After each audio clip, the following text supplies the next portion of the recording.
now we're joined by Marike Carter, who is the Head of International Trade and Investment at Chamber of Commerce over in WA. Mike, always a pleasure to speak to you. How are you? Hey, Lawrence, I'm doing great, and it's wonderful to be invited here today on your show. I'm an avid follower of your show. I think you cover terrific subject matter, and again, I'm humbled to be invited today. Our honour. Thanks so much, Mike. Thank you. Mike, today's show, we want to talk with you about this whole new initiative with WA Investments. So tell us, what is WA Investments? Yeah, look, certainly, Lawrence. I'm really excited about WA Investments, which is a collaboration between the Western Australian Government of Invest and Trade Western Australia and the Chamber of Commerce and Industry to design and deliver a dedicated site listing a range of investment-ready projects across Western Australia. And the reason for launching this really exciting website, and by the way, it was launched in March of 2023, is to provide an opportunity for West Australian businesses to showcase their investment-ready projects. Because when you shake it all down, it's about showcasing Western Australia as a great place to invest in. And that's really important both to the economy in terms of creating jobs, and also to diversifying our economy, particularly across emerging industry sectors. When we launched WA Investments, we had very much clearly in mind the requirement to identify 10 key industry verticals to attract investment into. Those sectors cut across areas like primary industries, mining and mets, advanced manufacturing, infrastructure, healthcare, medical, tourism, even international education, and of course, defence. So 10 core areas all about promoting Western Australia as a great place to do investment. That sounds incredible. Fantastic work by you and the team. Now, tell us, I know you talked about those 10 key verticals, about the rest of the journey. How's that journey been with launching this? Well, it's been a journey involving many stakeholders in the process. So notwithstanding that it is fundamentally a collaboration between the West Australian Government and the Chamber of Commerce, we've been actively engaged with key stakeholders like the Australian Trade Commission, the Department of Foreign Affairs and Trade, industry bodies, a number of local government councils in Western Australia, and some of them have investments already listed on WA Investments, and of course working very closely with the West Australian overseas trade and investment offices to collectively play a role in promoting WA Investments to do two things. Obviously encourage West Australian businesses to consider being onboarded on WA Investments through a very carefully curated process that we undertake, and as well, of course, increasing the level of awareness and reach across, if you like, investor communities locally, nationally, and internationally. Mike, you've touched on some great points there. And one of the things I wanted to ask you, the timing couldn't have been better with this, because there's so many traditional, if you like, investment partners in different markets. And it seems over the last few years, there's been a whole emergence of new markets as well who are very interested in investing in Australia and in WA specifically. Can you tell us a bit more about traditional partners and some of these new emerging markets?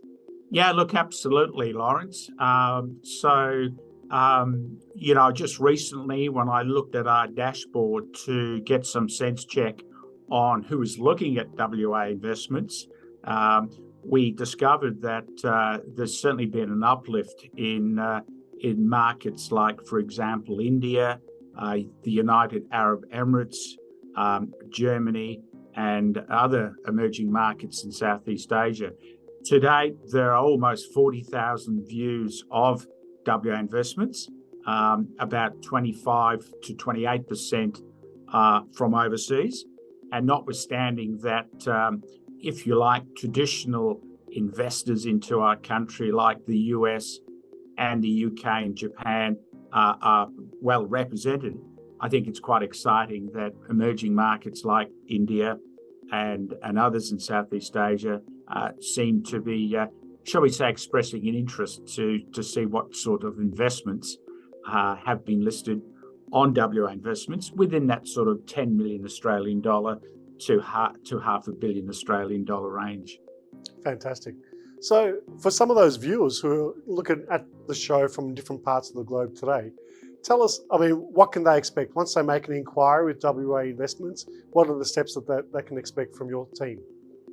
Well, we have a dedicated team that is constantly assessing inquiries coming through that both investors as well as investment proponents, or if you like, West Australian companies looking to have their investment listed, that we manage on a daily, regular basis. And look, the process is very seamless, certainly for West Australian businesses that wish to have their investment considered for uploading. They can simply go online. We've got simple FAQ guides to assist them in that process.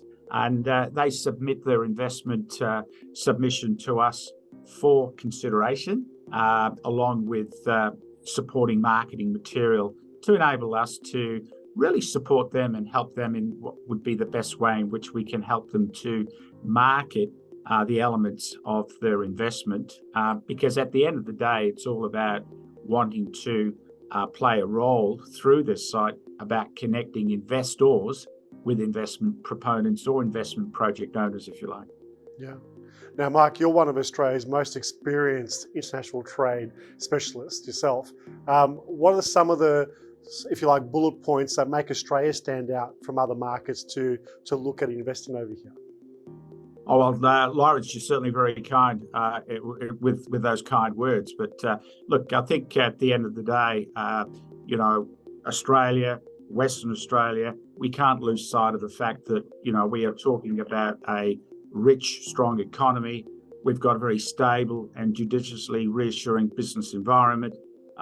We've got that good way of doing business. We've got, economic performance that has really demonstrated globally that Australia is a vibrant and robust market to pursue both trade and investment engagement. So, Mike, please tell us what's in store for WA Investments. Lawrence, I think there's a lot in store. It's just over a year since we launched WA Investments. The site now has in excess of 50 investment-ready projects, totaling in excess of 8 billion Australian dollars. And I think with that impetus, we will be forging, stronger linkages with investor communities nationally, locally, as well as internationally, to ensure that WA Investments is top of mind, firstly for West Australian companies looking to have their investment showcased, and then, of course, talking to investors globally that have an interest to look at the sort of diverse range of investments that are currently listed on WA Investments. And of course, we can't do it by ourselves. We continue to work very closely with the West Australian Government of Invest Trade Western Australia,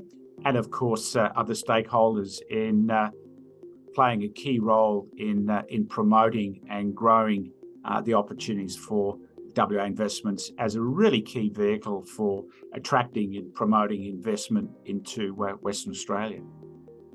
What a fantastic start, really. For the first 12 months to have those type of results, it's going to be incredible to see what you and the team do with WA Investments in the future. Thanks so much, Mike. I think there's some huge things to come, and congratulations on the launch of WA Investments recently. And I know that there's going to be a lot of companies from all across the globe, and as you say, in WA, wanting to partner with you and the team to really make some incredible things happen in the future.